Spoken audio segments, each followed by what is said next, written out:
الله عليه وسلم وكافة الأنبياء والمرسلين والأولياء والشهداء والصالحين. أشهد أن لا إله إلا الله. الفاتحة.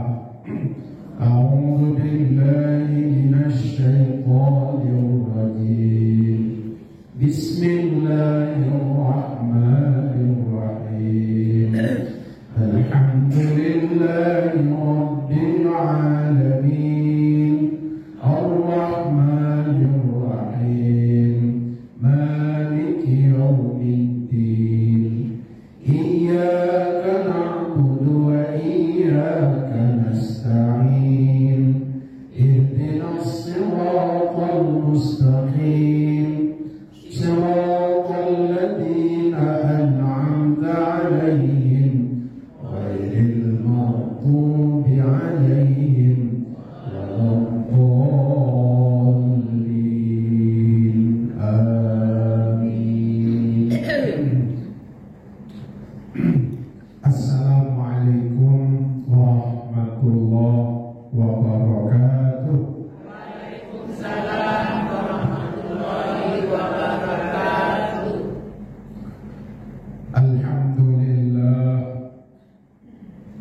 Alhamdulillahi rabbil alamin. Wassalatu wassalamu ala rasulillahi ajma'in. Rabbi shrah li sadri wa yassir li amri wahlul 'uqdatam min lisani yafqahu qawli. Shadaqallahul azim. Ibu Ketua Majelis Ta'lim Masjid Taqwa yang saya hormati, serta Ibu Ketua Majelis Ta'lim Nur Islam yang juga hadir pada sore hari ini, ibu-ibu semua jemaah yang hadir, alhamdulillah. Tentu di awal pengajian ini kita bersyukur pada Allah Subhanahu wa taala. Di tengah kesibukan kita meluangkan waktu, melangkahkan kaki menuju Masjid Taqwa ini dalam rangka pengajian rutin. Mudah-mudahan langkah kaki kita dari rumah menuju ke masjid ini dihitung sebagai amal pahala. Amin. Salawat dan salam juga tidak lupa kita sampaikan kepada junjungan kita Nabi besar Muhammad sallallahu alaihi wasallam. Allahumma shalli ala sayyidina Muhammad wa ala ali sayyidina Muhammad. Ibu-ibu sekalian, kajian kita masih masalah fikih.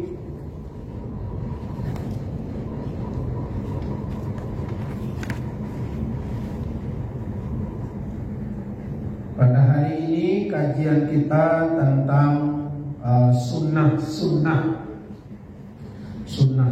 sholat. Nah, sunnah sholat itu, ibu-ibu,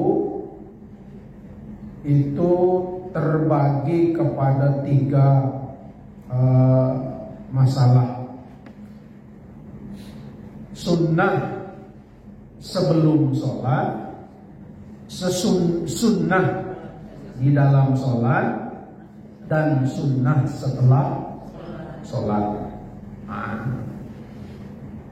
Jadi apa-apa saja sunnah-sunnah sebelum sholat, pada saat sholat, di dalam sholat, maupun sesudah sholat. Nah, ini akan kita pelajari.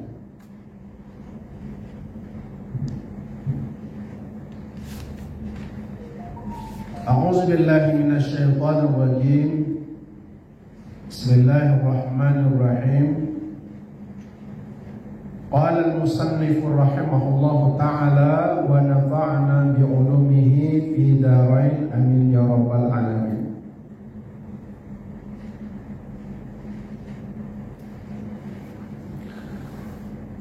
Babu sunanus sholati, bab sunnah-sunnah sholat. Wahia sunanun katsiratun, dan sunnah sholat itu banyak sekali, ya. Banyak sekali di dalam kitab fikih itu, ya. Bahkan ada yang menyebutkan sampai 1000 sunnah sholat.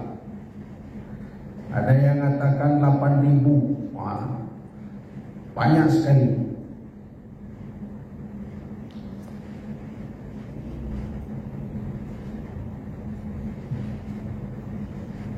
Di antaranya tadi pembagian daripada sunnah ini adalah aqsamu sunan, pembagian sunnah min nahiyati waqtiha. Kalau pembagiannya dari waktu, ini pembagian 3 waktu tadi.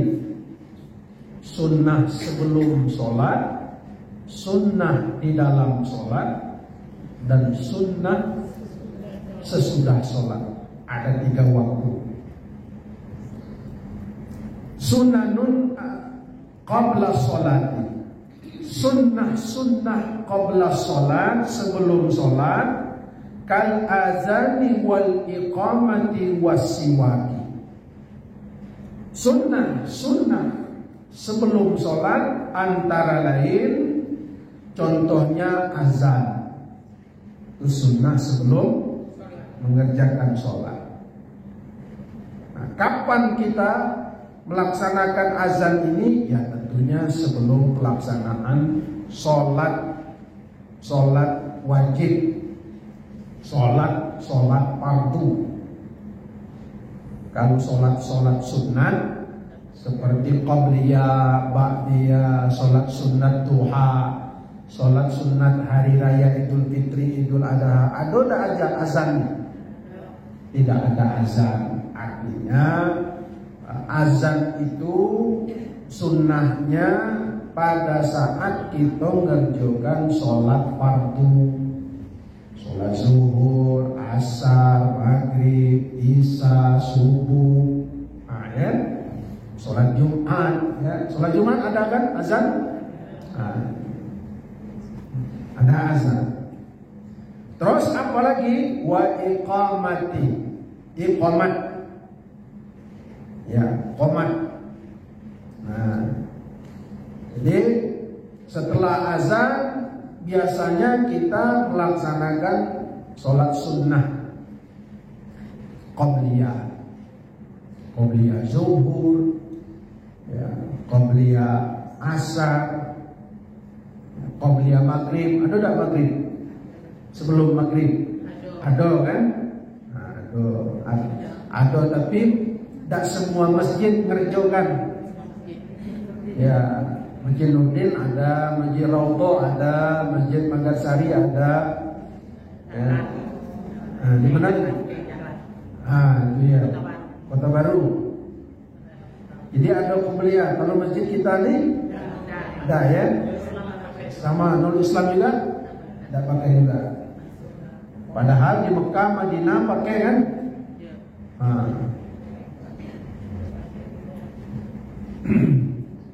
Rugi rasanya tidak melaksanakan qobliyah maghrib.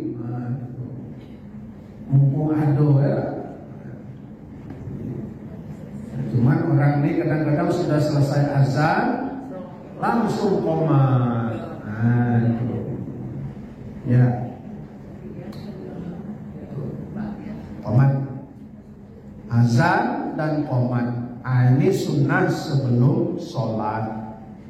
Azan juga bisa dilakukan pada saat kelahiran anak. Anak lahir, diazankan di telinga kanan, diazankan diqomatkan telinga kiri. Juga bagi masyarakat kita Jambi ini, azan juga dikumandangkan dan qomat juga dibacakan pada saat jenazah di dalam kubur. Apa itu ajaran qiyas? qiyas itu melihat kelahiran, ya. Karena kalimat la ilaha illallah itu harus diperdengarkan kepada orang yang baru muncul ke dunia dan orang yang meninggalkan dunia. Azan itu. Ada kelompok yang memang tidak lagi pakai azan lagi di dalam kuburan. Ya, tidak apa-apa. Mau azan silahkan, tidak azan juga tidak apa-apa. Karena hukumnya tadi sunnah. Dikerjakan berpahala, ditinggalkan tidak berdosa. Umpamanya kita di rumah sholat sendirian, perlu tidak azan? Tidak lagi ya. Kena sunnah. Kaget pula orang kan. Nah, mana pula masjid nih? Dilihat-lihat masjidnya ada tapi ada orang azan. Nah, rupanya di rumah. Nah, ya. Di masjid saja ya. Tapi kalau sholat berjamaah di rumah, ibu-ibu majelis taklim, ada ustadznya, nggak apa-apa azan, ya kan? Boleh. Jadi sunnah qabla sholat, sebelum sholat. Kal azani wal iqamati wassiwaki.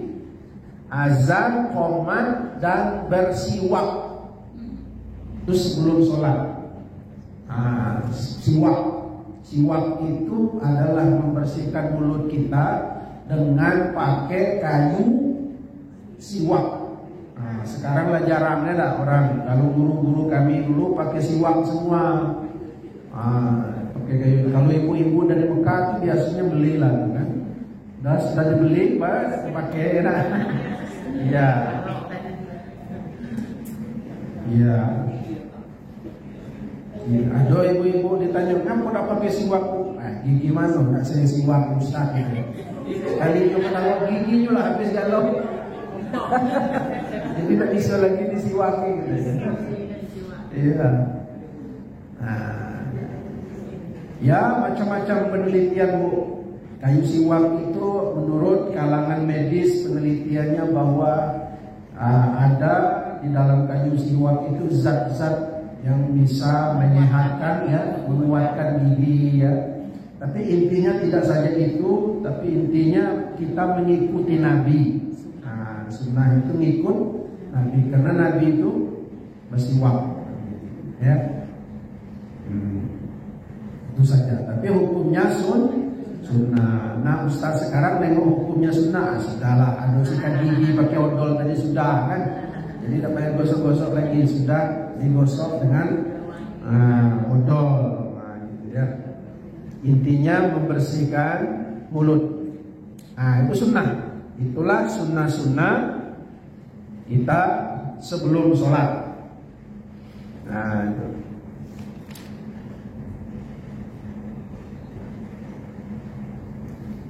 Ada lagi sunnah, ya, sunnah di dalam sholat.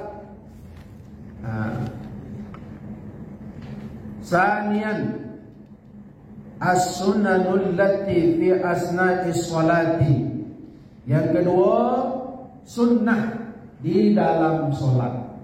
Tadi di luar sholat, ini pas di dalam sholat. Apa saja sunnah-sunnahnya? Ini yang banyak, ya, yang banyak sekali. Di dalam kitab kita ini lebih kurang berapa ini? Ada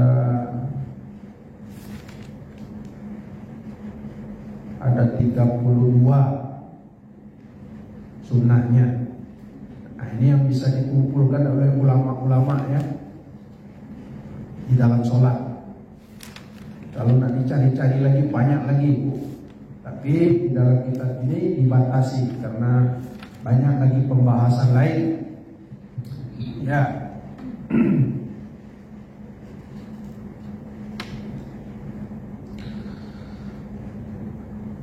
Thaniyan as-sunnanul lati fi asna'is sholati kasratun wa qad taqaddama annaha tanqasimu ila qismain hayati wa at'ati.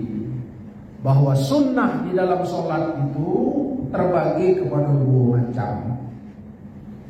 Jadi dalam kita semayang itu Bu, sunnahnya terbagi dua macam. Ada namanya sunnah abad, sunnah hayat dulu. Ya.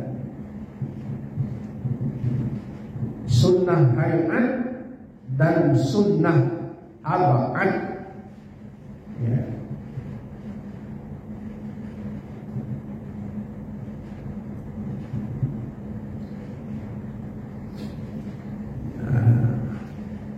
Jadi dibagi dua ya. Nanti baru sunnah hayat itu apa-apa saja, sunnah abad itu apa-apa saja.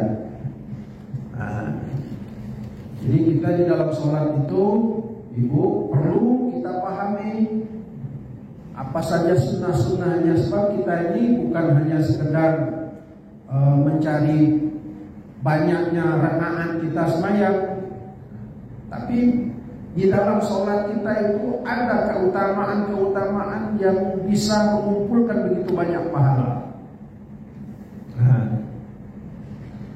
Nah, sunnah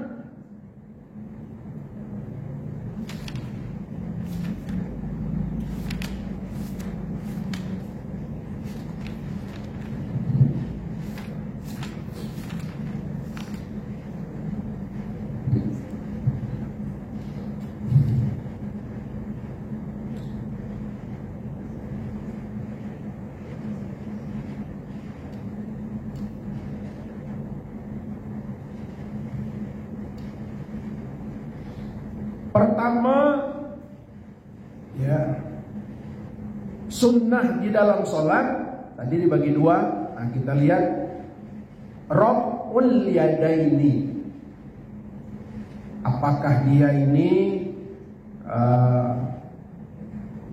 termasuk hayat atau abad?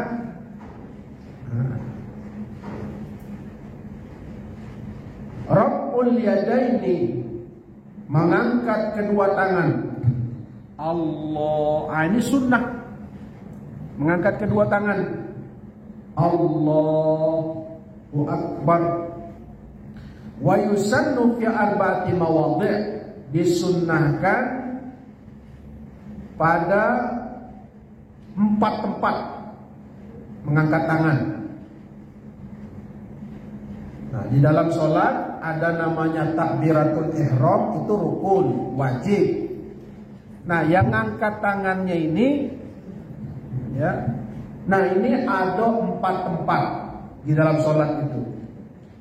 Ya, pertama indat takbiratil ihrami, indat takbiratil ihrami.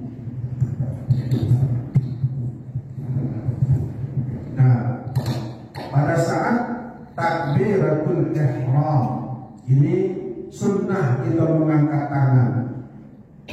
Allahu Akbar.